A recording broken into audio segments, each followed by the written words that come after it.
Hello. Greetings. We're live. We're back. We are. We made Excellent. For episode 4. 4 of the podcast. Is it 4? Yeah. I think it's 4. It's 4 plus the mini one. So maybe 4.5. But yeah, well, we did. We are out of sync. We did an impromptu short video,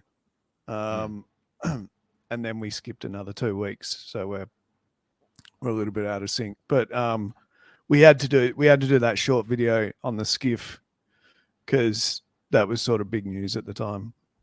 Yeah, absolutely. And we've got some things have come out of that. Well, not really some things have come out of it. Basically what we expected came out of it. But a lot of disappointment. But maybe a few little tidbits as well, which we might get into. Yeah.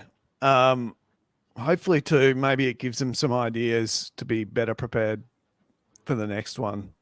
And I think I don't know if we mentioned that in the short episode we did, but generally everyone in the community knew that the DODIG was going to be the tough one, that he won't be too receptive to it. We talked about in Robert Storch.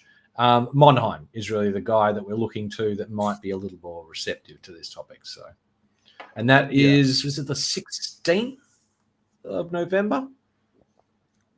Which is that's a little over a week away. End of next week. So we'll keep an eye out for that. And we may even do another short video if something decent comes out of that one. We'll try and keep you guys updated. If the news is big, we'll do it. We'll be there. We'll be there. But yeah, Tim Burchett's pretty funny though when he comes out. Oh yeah. He was not a happy chappy. What'd you get? We got nothing. Yeah. And it is what he expected, because I saw several interviews before he even went into the SCIF, and he didn't hold out a lot of hope for that one. So, but I guess in a tangential bit of good news is that I believe they've sort of got another supplementary SCIF. I don't know how it actually works, but the main crew, Tim and Luna, Moskowitz, those guys are actually going to get to see Grush's full IG reports. And I don't think it's just the complaint that he made about how he was being harassed. I think it's the actual reports that he made concerning the legacy programs and things like that. So with all of those names and places. Yeah. Names and places, phone numbers and addresses.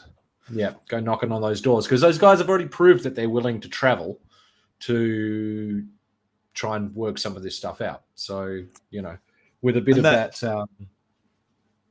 that'd be one of the best outcomes we can get from the second SCIF, right? Would be Tim and crew come out of the SCIF and they go, we got the names, we got the places, we know where to go. That's not a bad Tim. Is that a good accent? That's not a bad Tim. There's any Americans watching? Yeah, help us out with that one. I do a good accent. But yeah, that would be the best. Probably one of the best scenarios is he comes out and they can say, we seen David Grush's report, we see all the names, we see the places, we know where to look. And on top of that, it was good after one of the SCIFs as well. One of the interviews I saw was with Luna and Moskowitz. They're standing side by side. If people don't know, for the Aussies who aren't involved or don't know about American politics, one's a Democrat, one's a Republican, don't traditionally get along, but in this issue there's some bipartisanship. So I said it last time, I said it, I'll say it again today, and I'll keep saying it. I really like seeing the bipartisanship of this sort of mini movement in Congress, and I hope it builds. It continues. Hopefully it continues. If we haven't said it yet, but if you're watching, please leave a like and a comment and subscribe if you haven't already. Give us a comment. Stuff. Tell us what you're thinking. Tell us all about suggestions of anything as well. If there's something you'd want us to cover. Tell us what you want to hear. Tell us what you want to talk about. We'll talk about it. We'll address your comments live here. And I've got the comment section open right now, so I'm looking at it. I'm waiting. Yep. All right, waiting. We'll just wait now. Yeah, that's it. I got it. It's on you now. Yeah. Here we go. What is Grush doing now, employment-wise? Well, no, he's started his own company. Has he? Yeah, that was one of the big things. He he left the military, and he started. I think it's basically not an advisory company. What do you call them? Like a think tank or something? Yeah, like basically a think tank. So yeah, he's going to advise people, Congress, write reports, that kind of stuff. He's got a group of people. He's an intelligence guy, so he obviously knows that kind of stuff. And I can't remember what they're calling it, but I remember seeing the name registered. So that's all going ahead. I assume once he's done and he's got what he wants out of this whole disclosure thing, and he's done the rounds of interviews and whatever else is going to go along with all of this stuff, I dare say he'll settle into the role of heading up that. I think it's an LLC, it's some kind of corporation, and yeah, just basically write reports and help people to. I think it's going to be a little bit like TTSA, but without the media movie sort of style. Like they concentrate on disclosure. They're a company and a group of people who are involved in the thing, but yeah, they're trying to move the ball forward, I guess, is the best way to describe it. Wow. Okay, I didn't know that. Thanks. Good question, BB Phil. Where are you from, BB Phil? Where are you from? Give us another question. Give us a like and all of that. Thanks, mate. Do the YouTube thing. Yeah, do that YouTube thing. But either way, we still have plenty to talk about. Don't worry, guys. We'll keep this ball rolling. Yeah, and I got to say thanks to our friend Jake who sent me a shirt. I sent you a photo. Oh yeah, the other day. It's a there we go. Beyond Disclosure shirt. I got to work out how to put that up on. Oh, Phil's from Germany. Hey, Phil. Das is good. Das, yes. That's good Narben. Yeah, I got to work out how to get the shirts onto the YouTube site, merchandise them. So I just got this in the mail this week. So if Jake's watching, thanks. So mate. Is that Jake the Snake? Jake the Snake, yeah. They're all any Jake that we know is. I know, but I mean, there's a few different Jakes in the mold in the milieu.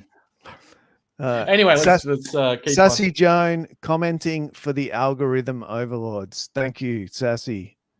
How do we get a T? That's Sass. Yeah. Sass. Okay, we'll work out how to get the shirts up. We'll get you one. Don't worry. Yeah. All right. Now we got another comment.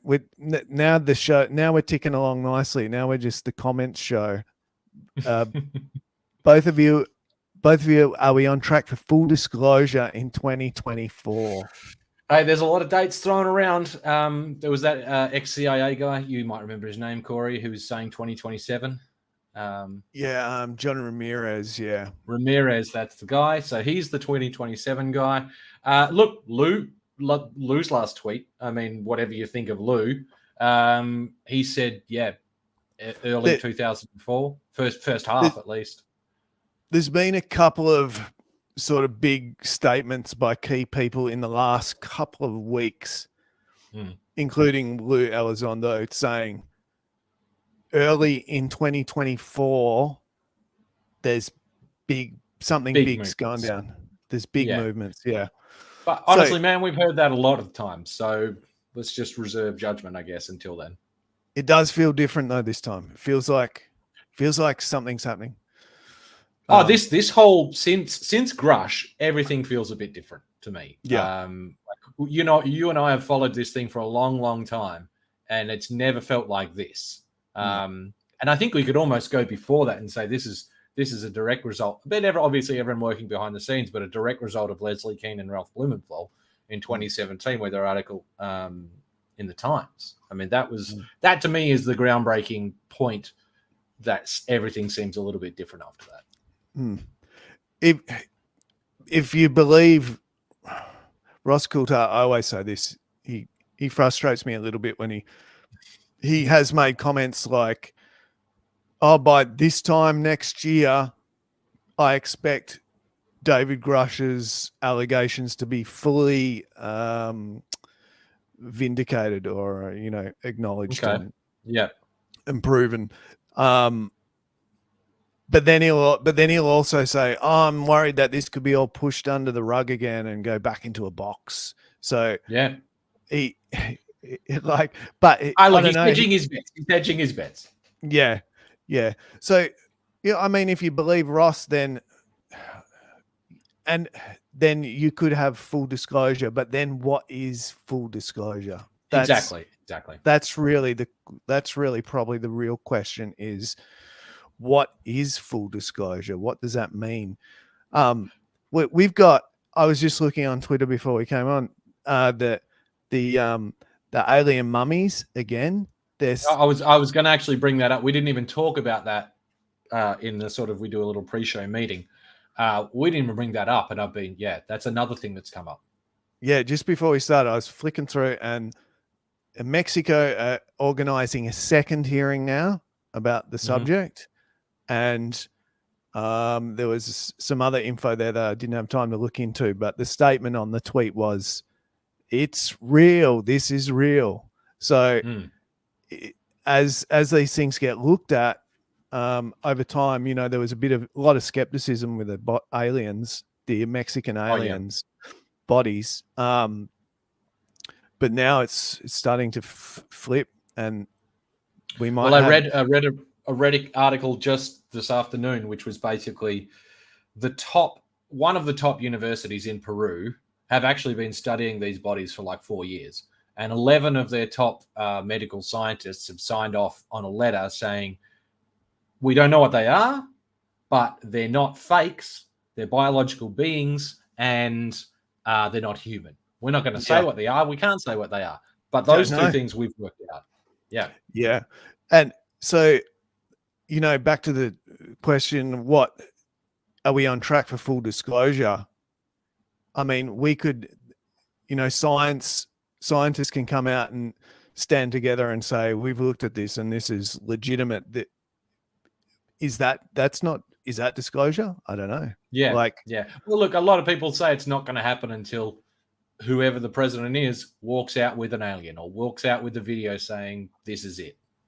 Or the classic, the sources land on the White House lawn. I don't think we're going to get that kind of scenario.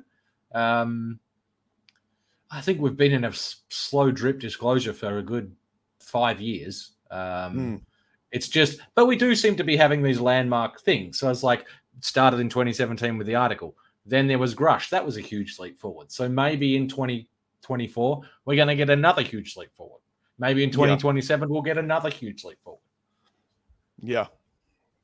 The odd thing is that I've heard more than one person say that there is a time limit on it. So it's like, why is there a time limit on it? Yeah. That's the more, and it would seem things are progressing quickly, like there might be a time limit on it. Yeah. A lot of people that seem to know what they're talking about seem to be aware of some time restriction. Anyway, thanks for your comments, everyone. Keep them coming. Thanks, Phil. Thanks, Kuroshashu. And we are all right. Thank you very much. Yeah, we're good. So one of the big things, we want to talk about a few things, obviously, but do you want to get Kirkpatrick out of the way and AARO? Yeah, let's quickly go into that, because that's as I was talking to Corey before, there's a little bit of an odd situation that I came across there that I don't think is that widely known. But anyway, let's get into it. So, well, to start with, I guess, I mean, everyone's probably heard at the moment, he'll be resigning by the end of the year. Ross, I was just reading Ross Coulthart's tweets about the whole thing, and basically directly after he'd asked the DOD, he found Sean Kirkpatrick's name in another employment position and asked the DOD, so is Kirkpatrick leaving? Several days later, I mean, and they said no. Several days later, someone's announced that he's going to be out by the end of the year. So I don't know. I guess they were kind of trying to keep it hush hush. And then you can see the article on the screen there. But then I've done a little bit more digging after finding some of this stuff out, and it really seems like at about somewhere in between July and August, the deputy in the DOD, Kathleen, deputy secretary or something like that, Kathleen Hicks, has basically been overseeing directly the AARO since that time, since July or August. So I think maybe Kirkpatrick has been head in name only from about that time. And she's sort of come in, and then they've slowly just let it out that, yes, he's going to be going at the end of the year. I mean, he's been, especially amongst the community, I mean, as far as I can tell, he's been wildly unpopular. Yeah. No one really puts any faith in that guy. So yeah, maybe this article here really touches on that quite a few times. This might be really knowledgeable UFO whistleblowers. People who have laid their hands on the equipment never did trust Sean. And yeah, when you read through this article, this is Daily Mail, Australia. And when you read through here, it talks a lot about the distrust from other whistleblowers that are coming forward. There is a story in here too about a particular whistleblower who did speak to AARO, and he said, I would never want to speak to those people again. They seem disinterested. It was like they've got a culture of disinterest, and they're not kind of the last seriously. thing you want in an investigative office. So yeah, and especially if you're coming forward, you've had a significant life-changing experience. Oh yeah, and to have that completely dismissed. You feel like you need to tell someone, and they're like, oh yeah, they're treating you like that crazy person that's seen a UFO. I was going to say, it was adding to the stigma that which we were trying so hard to fight against. Yeah, that's right. So if you've got whistleblowers saying things like that, then it's probably not good, and it's time for something to change. But is it going to change for the better? Well, that's right. Could be worse. I do want to put in a couple of rumors that I have heard. I don't know if they're rumors. I think it's semi-reported. How there's sort of grey information. But apparently, one of the things said that Kirkpatrick was very unhappy. He felt like he had his hands tied and he couldn't really do anything. But then that may have just been his excuse because he was completely uninterested in it. And the other one I read it was actually an allegation. We've got to find it because it's actually really good. It was on Matt Ford's latest interview with Nuke Officer David Schindeel. And that even might be the guy we were talking about before. But basically what he's claiming is that there's an undisclosed council of advisors to the Pentagon's AARO program, allegedly comprising of individuals associated with being gatekeepers of the alleged legacy program. So he may have had this group. Yeah, he may have had this group standing over him. US Air Force Captain David Schindeel. Yep, that's the guy. Yeah. And he told viewers on Matt Ford's Good Trouble. That's where a lot of this recent talk started too, from that Good Trouble episode, wasn't it? That they described, Matt Ford described this secret board of directors or secret board that was overseeing Sean Kirkpatrick. Yeah, basically. So basically he was director in name only, and I guess they were leading him around by the nose. But then who knows? Maybe this Kathleen Hicks was a part of that. Maybe she's completely separate to that and she just wants to get it done. I guess we've got to wait and see. She was very much responsible for forcing through the launch of the website, as far as I could tell. She was really pushed that and made that happen. Right. Yep. So really impressive website too. I had George Knapp making fun of it. recently. He's like, well, and look, they're making all sorts of excuses, like, oh, it's new, it's only, we're going to build on it, we're going to make it more.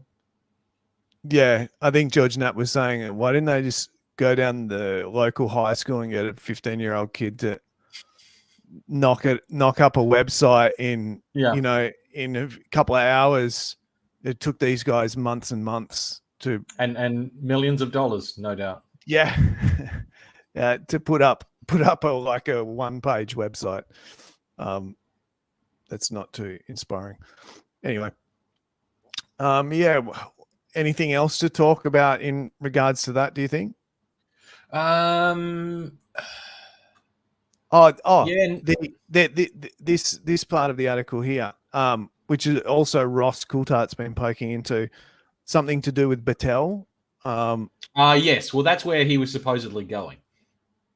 So that's where Ross has found a subsidiary or someone to do with Battelle that has Kirkpatrick's name on it as sort of a LinkedIn thing. So like, this is going to be this guy at our company. And Battelle, I don't know if anyone knows about Battelle, but anyway, basically they do a bunch of stuff, but they fall under the auspice of the Department of Energy, which is very interesting because we were talking about the Department of Energy before. So maybe he's involved much deeper than we think he is. Yeah. It looks like that because I think things I was hearing about Battelle is that they might be involved in some way in the reverse engineering programs, in legacy programs. Yeah. I think I had one sort of mentioned. Yeah, remembering these things are all like really compartmentalized, so they might only have a tiny part, very small part of it, of the information, and they might not even know that they're involved. But interesting, yeah. Yeah, did you want to move on from this, or? Yeah, no, I think we've pretty much touched on all of the things with Kirkpatrick. As I said, it was just a little bit interesting, and I'll probably do a little more digging to see if I can find out exactly what was happening around mid-year with his sort of authority. It's still a little bit grey to me, and I'd do a bit more reading on it. But yeah, no, we can move on to other stuff. I do want to just say, Sass, we'll save that question that you got there to the end because I've got a good little weird thing that will associate with that. Oh, okay. So you got to stay tuned to the end. That's how they do it, right? Yeah. That's how they get it. Yeah. I was listening to a podcast the other day and they did that. They said, I can't remember what the information was. And they said, we'll talk about that at the end. Like there's some small video or article or something they wanted to show. I'm like, I really want to see that. And I skimmed backwards and forwards through the podcast around the end. And I couldn't find it. I was too impatient. I've had that happen to me before. We will endeavor to try, and if we say we're going to cover something, we will endeavor to try. But hey, we're just mere mortals, so forgive us if we don't. Yeah. So, and we've already talked about the SCIF as well.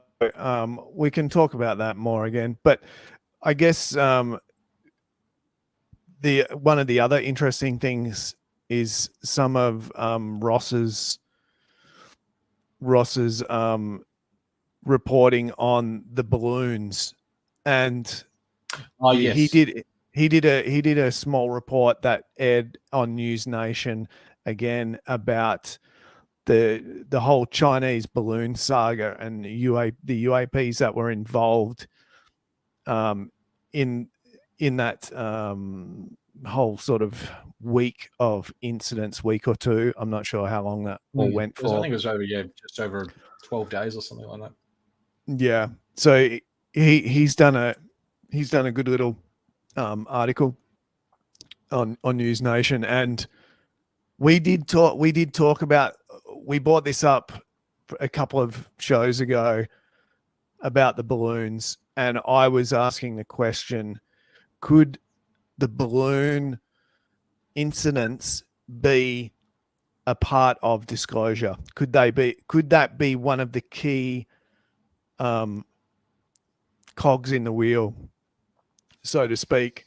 Because what the US government said months ago is that they were going to give statements or a report, an official statement on the UAPs, that the one that had been shot down over Alaska, and I can't remember where the other one was. And they haven't given anything. And that was the whole sort of basis of Ross's report too. And Ross has obviously been talking to some people in the know, and they've also told him that during that time, some jets were scrambled to the North Pole. Yes, I did hear about that. Yep. To intercept some other UAPs, a group of UAPs, I think. Yeah, which they couldn't do. I did. Which they couldn't read. Do. Like, yeah.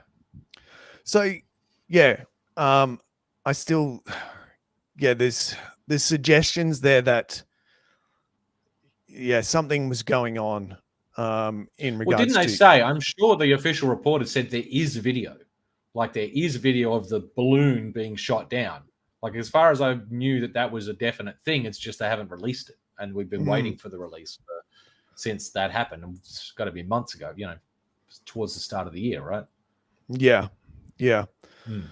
So, let's see what comes of that. But Ross is probing around in that again, and I think if there is a planned disclosure, if there is a controlled planned disclosure, I could see this being one of the big elements of a rollout of information, where it's subtle enough where they can show some more sort of abstract military footage. What do they call it? FLIR? I think it's FLIR camera. Yeah.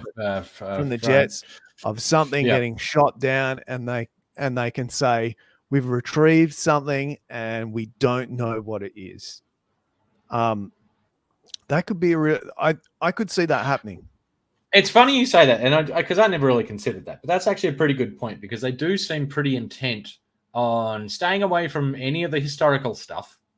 Roswell. They don't want to talk about Roswell. They don't want to talk about Aztec. They don't want to talk about any Rendlesham or anything like that. It all seems very modernly focused. You read all the rhetoric, and it's all about national defense and that kind of stuff. It's nothing that's more like, people going, consciousnesses or life forms from different places. It's more all framed in, it's not framed culturally or philosophically or scientifically. It's framed militarily. And you're right. That could be because if that thing has had such a military framing, that whole event. It's like, there were balloons, there were spy balloons. It was, international tensions. Yeah, they could absolutely be a way that, and give them the narrative that they want if they want to continue with the narrative of the UAPs are a threat to defense. Yeah, keep it all dry and sort of nuts and bolts and political and strategic and which is, because I think anyone that's sort of following the subject now is understanding the bigger picture of the phenomenon, the consciousness element, all things strange. The high strangeness is the term coined. And that this maybe. And that this phenomenon's, it's not just about UFOs and advanced craft. Advanced craft that are nuts and bolts, and it's more than that. And it's broadening the whole understanding of, or the classification of UFOs and the phenomena. So if they did want to, this is a good way to dismiss that narrative and go the other way. And you said, keep it really nuts and bolts, keep it really focused on defense and that kind of stuff. But look, we touched on that on one of the other ones. It's I think I said, it's the death of materialism. That's what I think the part of the cover-up is. But then also another little juicy tidbit, that's the same thing I was talking about before, which is, it's to do with Tom DeLonge, so hold your breath and we'll jump in at some point. But I think there's probably lots of reasons for the cover-up. But I think you're definitely right. They'll definitely try and focus it in on the physical aspects of it and shy away as much as possible from the cultural and spiritual and metaphysical aspects of it. Yeah. And maybe if this is a planned controlled disclosure, that's a big part of it. It's because they can release some sort of more grainy footage and they can say, we've got something. We can get another Tic Tac. Yeah. Yeah, we've got something, but we don't know what it is. And they can sort of leave it like that on a shelf for a while. Yeah, and for a long time. And so, yeah. And then they can spin other narratives off of that. You know, just keep it on that same nuts and bolts path.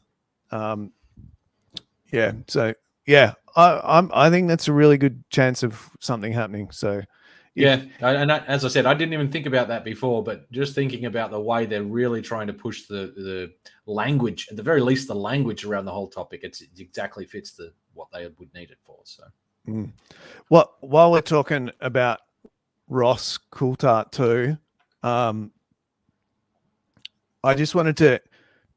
I don't think we've talked about the big UFO, have we? Have we talked about the big UFO? I don't know if we might have touched on it. I mean, everyone sort of had their 2 cents to say about it after Ross has left multiple breadcrumb trails about it. And then having said that, he's not the first one to say it either. I remember years and years ago, Greer said something about this thing. So okay. Do you? I've got an idea. Do you have any idea on where you think it could be? Well, the place I've heard is South Korea.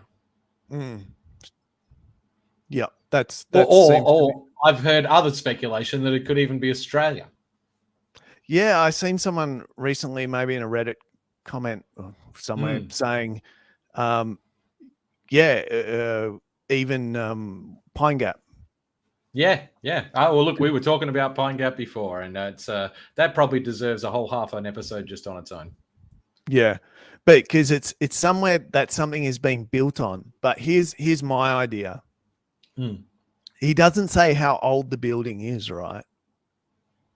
That's true. Could be a pyramid. Yeah, could be a pyramid. Could be in Giza. Could be in South America. But the idea I've had, like, because I've been thinking a lot, and I've been wanting to get my teeth into some research and maybe do a specialized video on Project Bluebeam. Oh yeah. And I started thinking about Project Bluebeam and putting something together a few weeks ago, and then it became really interesting when we've had the war breaking out in Israel and Gaza. And this ties into biblical prophecies and 100%, yeah. Which then brings up Project Bluebeam, because there is prophecies that have to do with Jerusalem in particular, and a whole heap of events unfolding there. But I got an idea that maybe it's possible that there's a building there that's, I think it's about 600 years, 700 years before Christ. It's not so much a building, but it's called Temple Mount. I don't know that much about Temple Mount, and I think next to Temple Mount is Dome of the Rock. Which, we've got that video from Dome of the Rock. There is a Dome of the Rock video, and I'm not sure whether that's been debunked or not. I don't think. These things come and go all the time, but I just saw a recent one. Someone's posted it again, and it's because it's from multiple angles. This is the thing, man. It's from people with different angles at the thing, and they're shooting the same thing, and it's crazy. It's a crazy video. If you were religious, you would. If you were religious and you saw that, you would think, yeah, this is the next coming or something like that. Because if you didn't think it was a UFO, then almost certainly it was an angel or a demon or something. Yeah. Because you don't get normal lights like that. I mean, look, it possibly could have been ball lightning, but it behaves like no other ball lightning that has ever been recorded. So nah, that ain't no ball lightning. I don't think it was either. But yeah, I mean, hey, look, it's swamp gas. It's probably swamp gas, right? Yeah, Or it's probably more likely swamp gas. Seagull. Yeah. Nothing to see here, folks. No, but yeah, I've got an idea that maybe the big UFO could be under Temple Mount in the Holy Land. It's been there for a long, long time, and maybe they built Temple Mount over it a long time ago. Anyway, no one really knows except Ross. No, true. Yeah. So give it up, Ross. Give it up. No, I know. Buddy. You got to protect your sources, and I get that. And I mean, look, he does cop a lot of shit. He does drop a few breadcrumbs, and look, I'm sure he's got to keep interest up. And I've got a reasonable amount of faith that he's working pretty hard behind the scenes. He seems like a pretty genuine dude. But yeah, I think some people have to understand you do got to protect your sources. Journalism, there's not many good journalists left these days, so let's keep the good ones that we have. Yeah. Again, leave any comments, guys. If you've got an opinion on where you think the big UFO is, stick a bit. Yeah, we should do a map. We should do a poll one day. Yeah, let's do a poll. We'll start our map. Leave in the comments where you think it is. We'll mark up a map and we'll bring it in each episode. Build it up. We'll build some data. Yep. But having said that, if there's one, there's probably two. There's probably a few really big UFOs. Maybe not as big as the one that had to have something built around it. But you hear how many times in UFO reports have you heard football field or larger? Oh, yeah. You know, so many times, like, it was a huge triangle, 3 times the size of a football field. Huge, like a disc, 10 times the size of football. You can't bury those. You can't put that on the back of a truck and take it to S4. You know, you hear that all the time, and I'm sure there must be more than one. Yeah, there was. I came across a story from John Lear that he left on Facebook 8 or 10 years ago, I think, long time ago anyway. And he was talking about an extremely large UFO that crashed out in the middle of, I don't know if it crashed, but it was out in the middle of Utah desert somewhere. Yeah. And he had a map, a Google Earth map.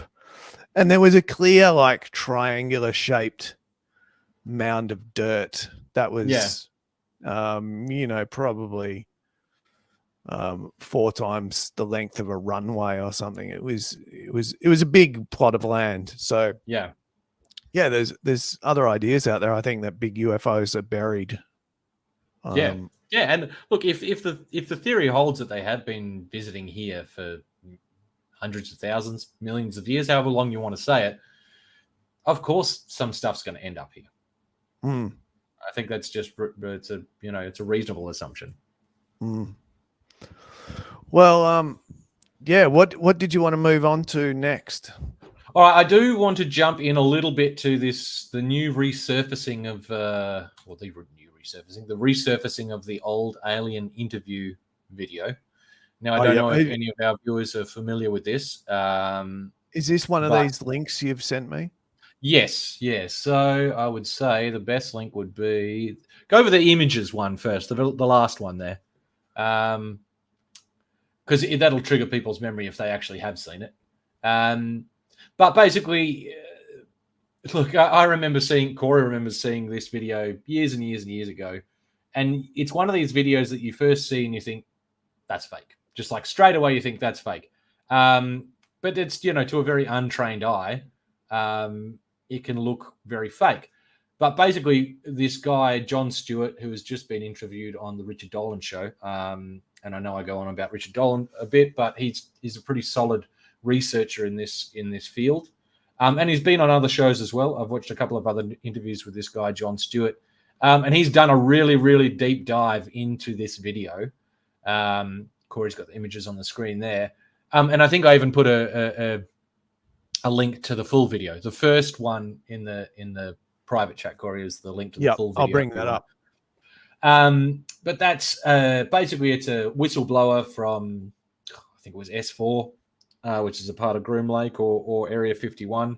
called Victor, and he smuggled this video out of. Well, there's a whole backstory to how this video got out. But anyway, this video got out of the military trying to.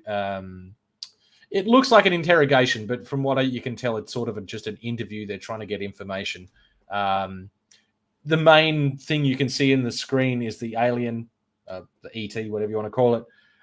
Later on, the alien has some breathing difficulties. Some medical people come in. There's a little dial on the screen. You can see the little jumping green light there. And yeah, so this guy is dug right into this, checked, gone into it as a skeptic, wanting to debunk it as much as he could. He's talked to animatronic experts from the 90s till now, and they basically all say, yeah, in the 90s, you couldn't have made this. This can't be a doll or an animatronic doll or anything like that. Couldn't make that. He's even done research into, you can see the little green thing dumping up on the screen like a heart monitor. He's gone and asked PhD students who are writing their PhD on monitors, on the history of monitors. What kind of monitor is this? Is this something that's, common? Do you recognize it? Basically, they've said, no, this is something that's purpose built. And the final thing I want to just touch on, because I thought this is actually the most interesting to me. Down the bottom, you can see DNI/27. So it's long been a rumor that there is a Department of Naval Intelligence. So that's an organization that's said not to exist technically. There's an Office of Naval Intelligence. There's OSI. But there have been several whistleblowers over the course of years that have said, yes, there is a DNI, a Department of Naval Intelligence, and they handle the spooks or the spies for the Navy. So that's where that designation comes in. So this is a Department of Navy Intelligence video. Now the /27, what the 27 supposedly means is anything with the designation 27 is for the president. So it's the highest clearance sort of thing that it can be. And so this, I guess, was a video for the president from the Department of Naval Intelligence. This is what this guy claims. I mean, watch any video on it. His name's John Stewart. You could look this up pretty easily. It's circulating a fair bit at the moment. And this is the medical staff coming in and attending to the alien. He's even interviewed. So the guy on our left, the medical person, he found out who that was and interviewed his widow and showed her the video, and she said, yeah, that's my husband. So I think he's done a lot of due diligence. Who knows? It could still all be bullshit. It could be a psyop. But this is one of the things that's just come up again. Yeah. And at the very least, it's creepy as hell. Yeah. I've seen this come up on another news outlet a couple of months ago. Yeah, very interesting. This guy's been doing the rounds.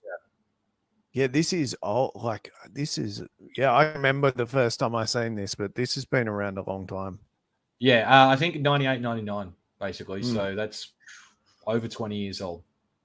Yeah.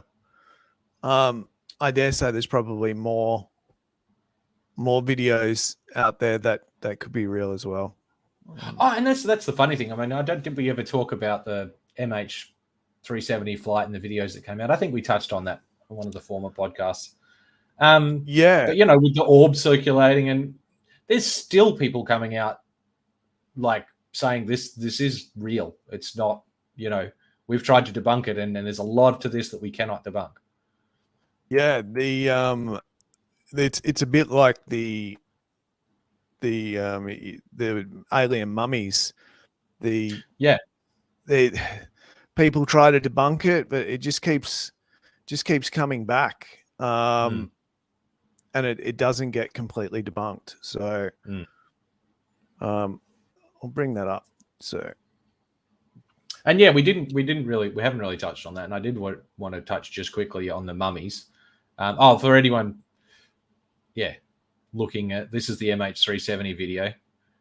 There's been a lot of serious analysis done on these videos. If you haven't watched it, just watch the raw videos anyway, because it's you can only imagine that if this is true, it's the most shocking video that has ever been. You just saw it on screen there. Plane disappeared. So yeah. It's this particular shot. So they're talking about the coordinates, I think, at the bottom of the screen, which all match up nicely. But yeah, that bit of satellite footage there, that looks pretty compelling to me. Yeah, and it's a stereoscopic satellite, and it involves another spy satellite. So the one of the big things that the debunkers sort of latched onto was that something about the stereoscopic image, and that it was just one satellite, but the other satellite that it was coming from is a spy satellite, and you're not allowed to know about that. That came out later, but that has been confirmed that it was a stereoscopic satellite image. So, oh man, that one's crazy. I think if that ends up turning out like the Tic Tac, because I know people won't remember, but years and years ago, when the Tic Tac first came out, and it was bloody in 2015 or something when it actually first got leaked, the very first little part of it, people straight away said, nope, that's fake. That's ridiculous. Forget about it. I just wonder if the same thing's going to end up happening with this video, because it just keeps coming back. It keeps coming back. And this resurfaced around about the time there was a fair bit of talk about the satellite, the images that could be released to the public, and footage that would help with disclosure, all coming from satellites. And that, I think, Lou Elizondo, Chris Mellon, and I think maybe even Ross Coulthart have seen some images and footage from satellites that don't leave much room for doubt. I've heard that. So hopefully we get some of those images soon. Maybe that's what Lou's talking about for early 2024. Maybe we're going to get a heap of declassified satellite imagery of strange things in the sky. That'd be cool. But also, and then just at the tail end of this, because we're talking about the stuff at the moment, the stuff that keeps resurfacing. The mummies are back. I've seen a lot of reports on the mummies, the Nazca, Inca, I don't know what we want to call them, mummies, the alien mummies from Mexico, and involved in their hearings. Now, I did find out that the hearings are not a formal government hearing. Now, there are government officials there, but I don't think it was a formal, like, congressional hearing like we understand the Grush and Fravor and Graves thing was. But having said that, I have just read or saw a report, or it was a video of a report from one of the top Peruvian universities, and they have a standard in Peru, and these guys have that standard. And so if you have that standard, you're one of the top universities. And basically they've been researching these bodies. It's really only just come up in the last 6 months. They've been doing this work for 4 years. And they've said it's certainly it was a biological being. It's not a faked, put together being, and it's certainly not human. So they're not willing to speculate or say anything more than that. But there's 11 doctors or medical science people, I believe, that have signed a formal letter to say, yes, these are the things that we know. It's not a fake. It's not human. We don't know if it's an ET, but that's what we know. Yeah, I mean, what else can you say? If you don't know what it is, you can't. I mean, you can speculate, but I doubt these guys really want to speculate on this professionally. Yeah, no, that's right. They want to state the facts, which is, like you said, they're real and they're not human. Yeah, where did they come from? If that is true and it can be proven, where did they come from? I wonder if they can prove if they're from an earthly origin. Well, I think this is gonna have to happen, because everyone's dancing around that ET phrase. Like, no one wants to say ET anymore. No one's even talking about interplanetary creatures. It's all either they've been on Earth the whole time or interdimensional. We seem to have just lost the idea of ETs, and I actually think ETs is still a part of it. I think personally, I think it's all of them.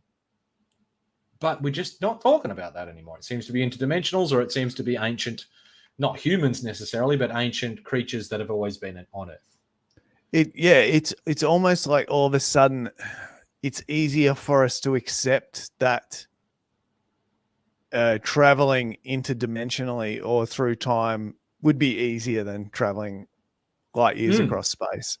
Yeah. Where I think, what was I watching? I think you talked about this recently. I'm going to butcher it.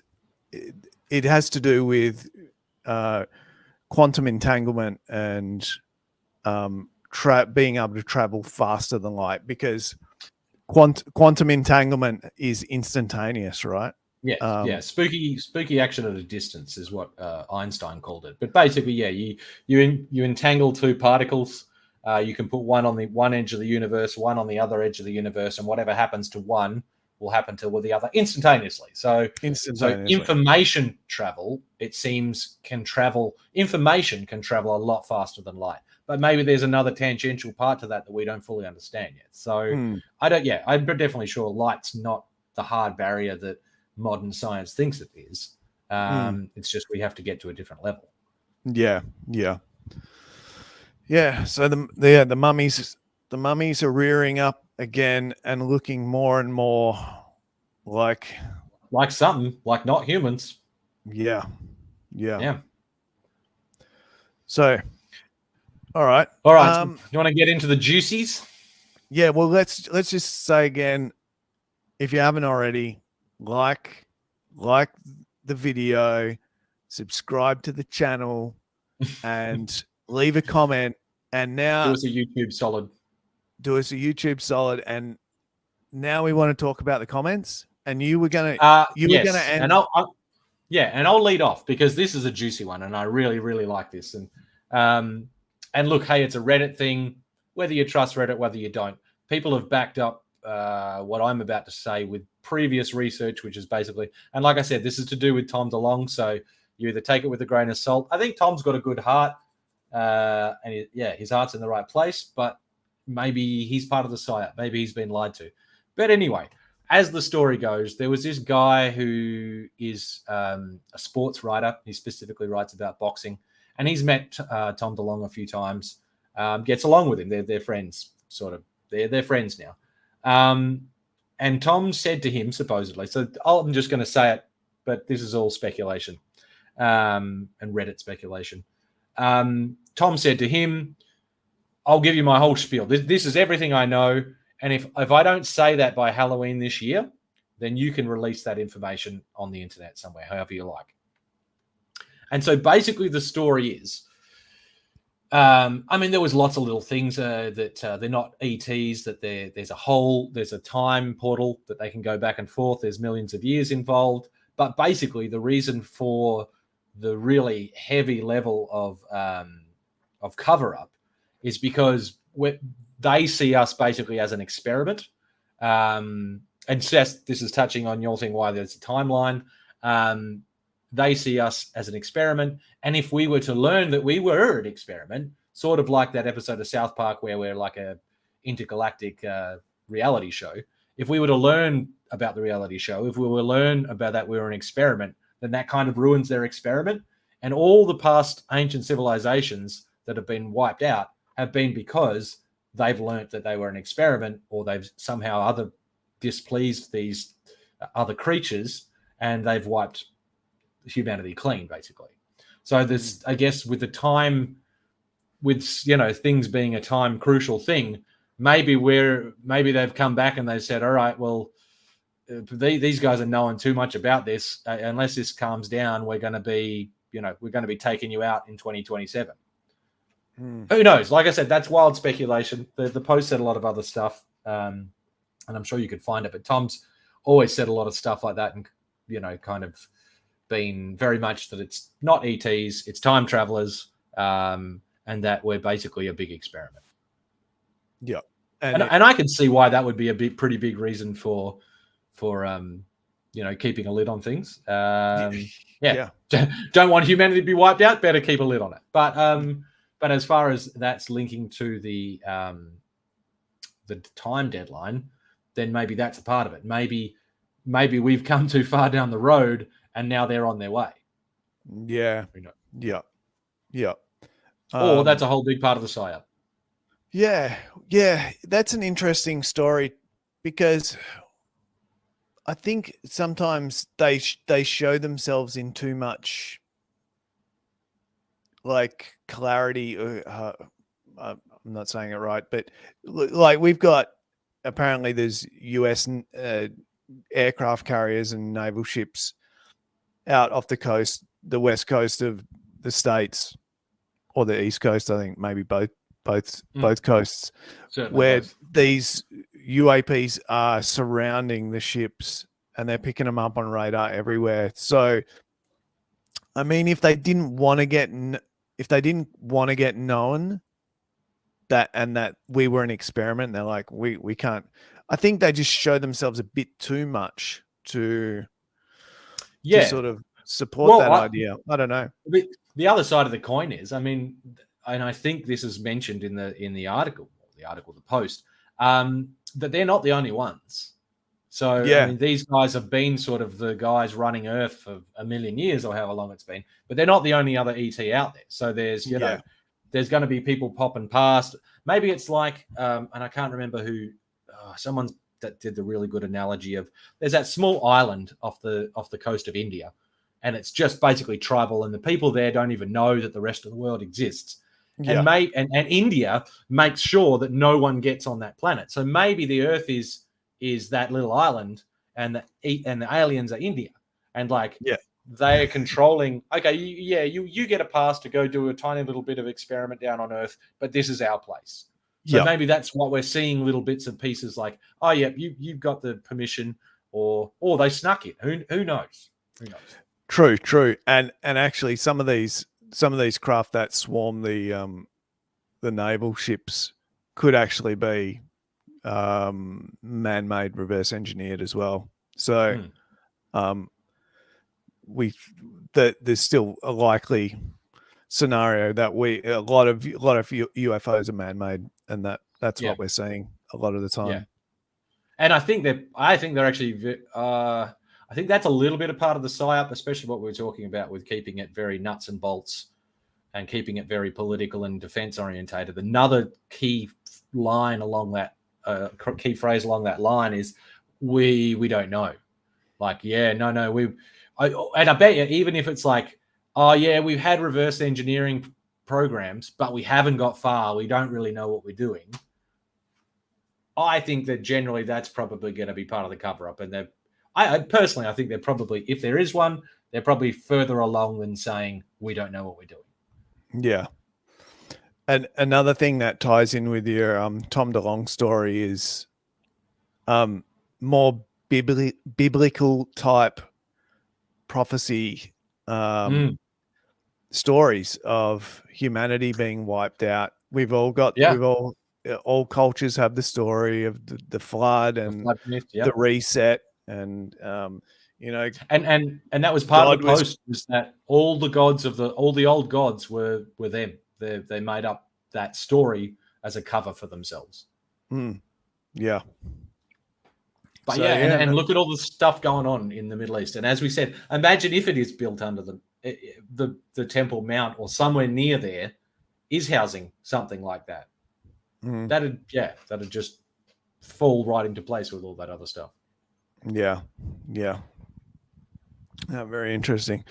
Any more comments? We got a few people watching. Do you want? Please let us know. Give us a question. Tell us what you want to talk about. I will also. I'll add another one, which is my sort of my take on the timeline sort of thing.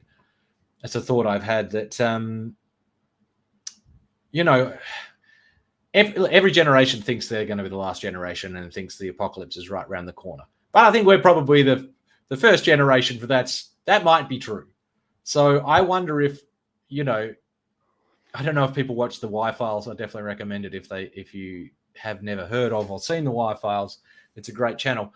They just recently did one about the Kuiper Belt And there was a whole bunch of different stuff. But one of the really interesting things is every year we go through, we go through several asteroid clouds. But there's one in particular that, they've got their eyes on all the different objects, but could quite easily cyclically go through there, hit one of them. What if they've heard that we're going to get hit big time in 2027? Then what would be the point of not disclosing stuff? It might not be easy, but they'll just roll it out. And by the time 27 comes around, it's like, yeah, you see all these things coming down from the sky. We're going to evacuate Earth because we've had the technology for 50 years. It's going to get wiped out. Most of you will die, but some of us will come back. Who knows? Yeah. So maybe there's an impending disaster that they know is coming. Yeah, I've got that feeling from some comments that have been made, or maybe it is talking about that Kuiper Belt video from Y-Files, who I also recommend, and I just watched that video, which talks about Planet X, which used to be a massive conspiracy back in the day. The Planet Nibiru, Planet X. But now science is suggesting that it's real. That there's they call it Planet 9. Planet NASA 9, likes to call it Planet 9, and they're pretty certain. They're almost, they keep looking for it. So I think they're pretty certain that it's out there.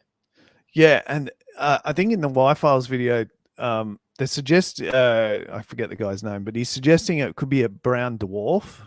Yeah, and that's I think what NASA's suggesting as well, that it's a brown dwarf. It's out really far out. And honestly, watch that video, guys, because you really don't get an idea of, I know what the Kuiper Belt is, and I've heard of it, but you really don't get an idea of the scale of that. And then I think it's the Oort cloud, which is after that.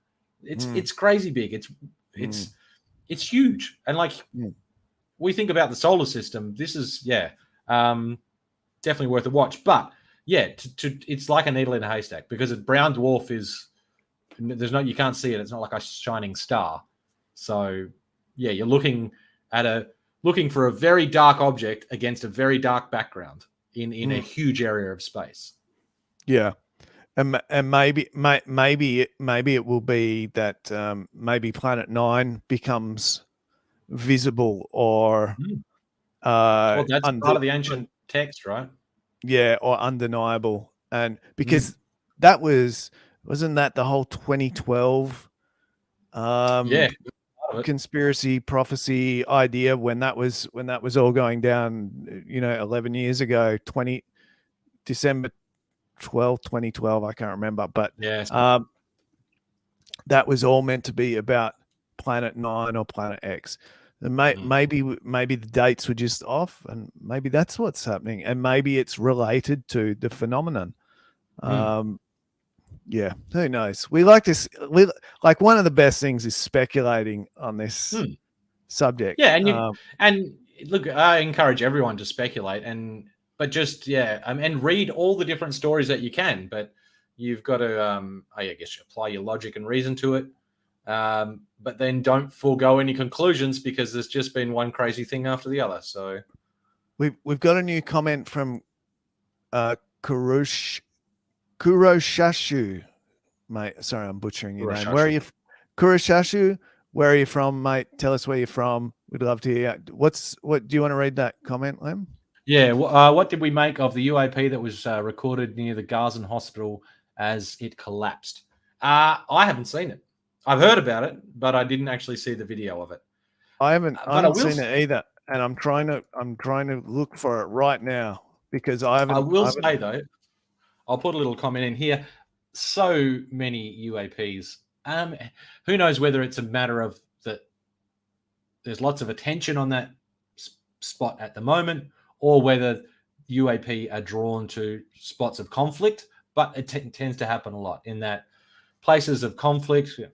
The Battle of LA, the Foo Fighters, all these different things coming out of conflict. It's not just conflict, but they seem to be pretty interested in that kind of thing. Yeah, and or it's one of the adversary's new secret weapons, and it was responsible for in some part for the attack. Who knows? Yeah, maybe it's a targeting mechanism or something. Kurashashu, I can't find the video that you're referring to. Like lots of videos are coming up for me, but if you have a link, chuck it in the chat, and we'll definitely put it up. Yeah, if you have a link, we'd really like to see it. So, and in fact, send us a link anyway, because then even if we don't get it to this episode, we'll definitely have a look, and we'll look into it for next episode. Yeah, because like I said before, I'm really interested in what's happening in Israel at the moment and how that could all tie into some big picture involving UFOs. I don't think it's just Israel either, because one of the best UAP accounts ever was the Iraqi account, and that's quite amazing. Two pilots, four Phantoms they were in or something, I can't remember what they were flying, went out to intercept. This was in Iraq 20 years ago, maybe more, probably more. Went out to intercept this UAP. They couldn't get a lock on it, or when they approached, all their electronic systems failed. They got out of the vicinity of that thing, and all their electronic systems came back. It's really well documented. But not just that, there's always, and it ties into the biblical stuff that we've talked about, there's always, all through the Middle East and those areas, lots of strange stories. Maybe not even UFO stuff, but there's the Kandahar giant. I don't know if people have ever heard about that, but supposedly a bunch of Marines got ambushed by this giant humanoid, which killed them all. And then they sent out another group of Marines to actually kill this giant. And that was, in Kandahar in Afghanistan, I think. So that region is about that. Yeah, that region's just rife with strange stuff going on. Dead Sea Scrolls came, a whole heap of ancient stuff is coming out of there. Why has it been such a contentious part of the earth for so long? We haven't been using oil for that long. It's been contentious for a lot longer than we've been using oil. So who knows? Yeah. No, very interesting. Kurashashu says, sorry, he's driving and he can't look it up, but it was on Reddit. If you're driving, you're not allowed to drive and text, mate. Voice to text. It's all right.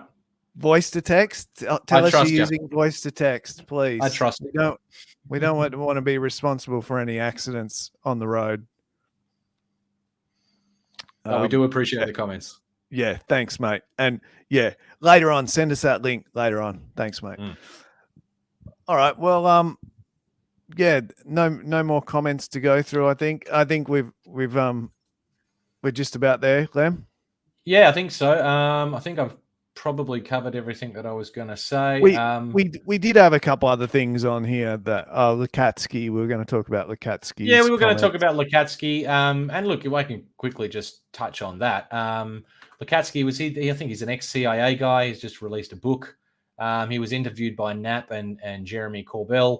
And sort of, and look, the biggest thing to come out of that for me was that he confirmed the legacy reverse engineering program, and basically it was said that he was allowed to confirm it through the DOPSA process, which is, I can't remember exactly what that stands for. You can look it up. DOPSR, I believe, is the acronym. But it's basically the government's agency which tells people what they're allowed to say to the public and what they're not allowed to say to the public. And so he said that I'm going to put this in my book. They approved it. And so that's another little backup to what Grush is saying. Now, he didn't agree with everything that Grush has said, but that's sort of a double DOPSA clarification and reinforcement of this retrieval program, which I thought was kind of interesting. Yeah. And I think we're just going to get more and more of them. That's going to be a part of the slow disclosure as well. Yeah. All right. Well, I think we should probably end it here, Lem. Yep. Yeah, thanks everyone for the comments. Thanks. Thank you very much. Thanks, Sassy Joan. Thanks, Phil, Static Phil, Kurashashu. Thanks, guys. Join us next time. Anyone that watches this video later, please leave a like and comment. And we'll try and get some shirts going. Yeah, the shirts. Yep. We can get the shirts printed. I've got to work out how to get them up onto YouTube merch store. But we'll do that. Eventually, so yeah, we'll get. Thanks everyone. Thanks everyone. Thanks, Lem. Have a good week. Yeah. Take it easy, man. And we'll do this again in 2 weeks. Yeah. See everyone in 2 weeks. Thanks Sounds again. good. See you guys. See you guys.